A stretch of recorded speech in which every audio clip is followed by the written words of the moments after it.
आज मैंने छेने के रसगुल्ले बनाए हैं। देखिए कितने अच्छे टेस्टी रसगुल्ले बनके तैयार हुए हैं। हमारे बहुत जल्दी भी बन जाते हैं और बहुत आसानी से भी बन जाते हैं। तो चलिए ये मेरी रेसिपी, मैंने इसे कैसे बनाया है मैं आपको बताती हूँ। हेलो फ्रेंड्स, आज मैं बना रही हूँ छेने के रसगुल्ले। तो मैंने एक बर्तन लिया हुआ है और मैंने आधा लीटर पैकेट वाला दूध लिया हुआ है। तो मैं इस बर्तन में डाल देती हूँ और दूध को मैं उबाल लेती हूँ। इस तरह से मैं एक बर्तन में इसे डाल देती हूँ। आधा लीटर दूध का बनाया है मैंने, तो इस तरह से मैं डाल देती हूँ और मैं दूध को उबाल लेती हूँ। देखिए हमारा दूध अब उबलने लगा है, तो मैं इसमें अब 2 चम्मच विनेगर डाल देती हूँ। आप चाहे ना तो नींबू का रस का भी यूज़ कर सकते हैं, पर मैंने वाइट विनेगर का यूज़ किया है। तो मैं बस इसमें 2 चम्मच विनेगर डाल देती हूँ। ये देखिए इस तरह से मैं 2 चम्मच विनेगर डाल देती हूँ और बस ऐसे करके डाल देना है और चम्मच चलाते रहना है ऐसे, और इसे कम कर देना है। देखिए ये फटने लगा है। इस तरह से हमको छेना निकाल लेना है। देखिए हमारा इस तरह से छेना बन गया है। तो बस हम इसे एक साफ कपड़े में इसे डाल देते हैं और इसे छान देते हैं। आप कपड़ा का यूज़ नहीं करना चाहें तो छन्नी का भी यूज़ कर सकते हैं। तो बस इस तरह से हम गैस बंद कर देते हैं और इसे छान लेते हैं। इस तरह से मैं छन्नी में छान लेती हूँ।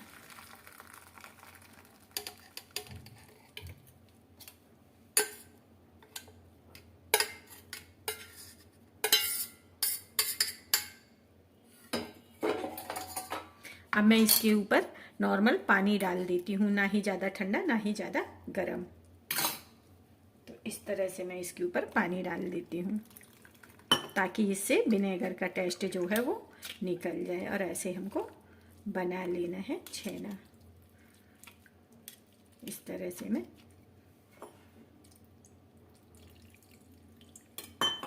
आप चाहे ना विनेगर की जगह आप नींबू का भी यूज़ कर सकते हैं, नींबू के रस का भी, पर ये विनेगर से ज़्यादा अच्छे बन जाता है छेना। तो बस इस तरह से मैंने छान लिया है। अब हम इसको ऐसे ही रख देते हैं ताकि जो पानी होगा तो वो भी छन जाए, जब तक हम चाशनी बना लेते हैं। और जो पानी हमने छाना है ना, इसका यूज़ कर सकते हैं आटा गूंथने में। तो चलिए सबसे पहले मैं चाशनी बना लेती हूँ। चाशनी के लिए मैंने 2 कटोरी शक्कर ली हुई है। जिस कटोरी से मैंने शक्कर ली हुई है उसी कटोरी से मैंने 4.5 कटोरी पानी लिया हुआ है। हमें चाशनी ना एकदम पतली बनाना है। हम इस तरह से अब हमारी जो चाशनी है वो बन रही है। जब तक हम ये छेने को ऐसे दबा दबा के इसका पानी निकाल लेते हैं। इतना भी नहीं दबाना है कि ये छन्नी से निकल जाए, बस हल्का हल्का इसे दबा लेना है ताकि इसमें कोई पानी ना रहे। बस इस तरह से हमें दबा लेना है और सूखा कर लेना है। अब मैंने इस तरह से इसे निकाल लिया है। अब हम इसे ना एकदम सॉफ्ट कर लेते हैं ऐसे। ये इसकी मदद से हमको सॉफ्ट करना है दबा के। तो इस छेने को हम एकदम सॉफ्ट कर लेते हैं ऐसे। जब हम लोइयाँ बनाए ना छेने की, तो वो एकदम बिखरे ना, टूटी टूटी सी ना दिखे, एकदम गोल गोल बने। तो इसके लिए इसको सॉफ्ट कर लेना है इस तरह से। 5-7 मिनट कम से कम इस तरह से आपको करना है ताकि ये सॉफ्ट हो जाए। आप चाहे ना तो इसे मिक्सी में भी कर सकते हैं सॉफ्ट। मिक्सी जार में डाल के और मिक्सी चला दीजिए तो बस ये सॉफ्ट हो जाता है, पर हाथ से ज़्यादा अच्छे से हो जाता है। तो इस तरह से हमें सॉफ्ट कर लेना है। इस तरह से मैंने सॉफ्ट कर लिया है। देखिए एकदम सॉफ्ट हो गया है। हम अब इसकी गोल गोल लोइयाँ बना के देख लेते हैं। अगर ये फट नहीं रही है मतलब परफेक्ट है। देखिए इस तरह से हमें गोल गोल लोइयाँ बना लेनी है। तो मैं इस तरह से सारे रसगुल्ले बना के तैयार कर लेती हूँ। आप जिस साइज में बनाना चाहें उस साइज में बना सकते हैं। मैंने इस साइज में बनाए हैं, तो इस तरह से मैं सारे रसगुल्ले छेने के हैं जो बना लेती हूँ। देखिए मेरे आधा लीटर में इतने ही रसगुल्ले बने हैं। तो हमारी जो चाशनी है ना अब उबलने लगी है। हम एक एक करके ये रसगुल्ले चाशनी में डाल देते हैं।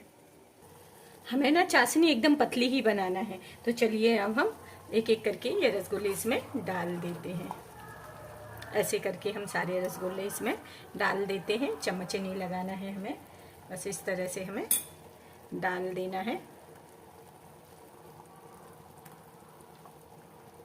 और इसे 7-8 मिनट एकदम कम आंच पे, लो आंच पे ही पकाना है और ऐसे खुले में ही पकाना है ताकि ये अच्छे से फूल जाए। तो हम इस तरह से इसे पकने देते हैं।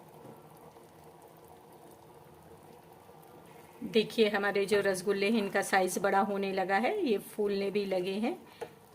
इस तरह से हमको 7-8 मिनट पका लेना है। हम चम्मच से थोड़ा थोड़ा इसके ऊपर ऐसे चाशनी डाल देते हैं, पर इसमें चम्मच नहीं लगना चाहिए, ये ध्यान रखिए। बस इस तरह से इनके ऊपर हिला देते हैं ताकि ये सारे तरफ से इसमें चाशनी अंदर चली जाए।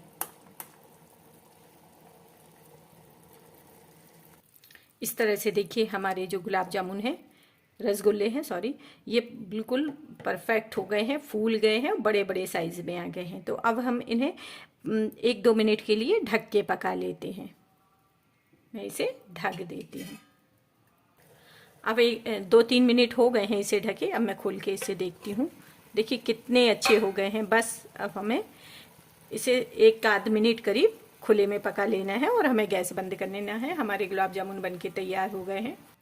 देखिए हमारे छेने के जो रसगुल्ले हैं वो बनके तैयार हो गए हैं। मैं इसे एक बाउल में निकालती हूँ। देखिए इस तरह से हमारे जो छेने के रसगुल्ले हैं वो बन गए हैं। बहुत अच्छे रसगुल्ले बने हैं। इसे बस हम ठंडा हो जाने देते हैं। बहुत टेस्टी रसगुल्ले बनके तैयार हुए हैं हमारे। इस तरह से आप मेरे तरीके से बनाएंगे, बहुत अच्छे रसगुल्ले बनेंगे। तो इस तरह से मैं सारे रसगुल्ले निकाल लेती हूँ। देखिए कितने अच्छे हमारे रसगुल्ले बनके तैयार हुए हैं। अब मैं इसके ऊपर थोड़ा सा काजू और पिस्ता डाल देती हूँ। तो बस हमारे तैयार हो गए रसगुल्ले। बहुत अच्छे रसगुल्ले हैं। एक मैं आपको निकाल के बताती हूँ। देखिए कितने अच्छे रसगुल्ले हैं, ये देखिए एकदम। तो इस तरह से आप बनाइए।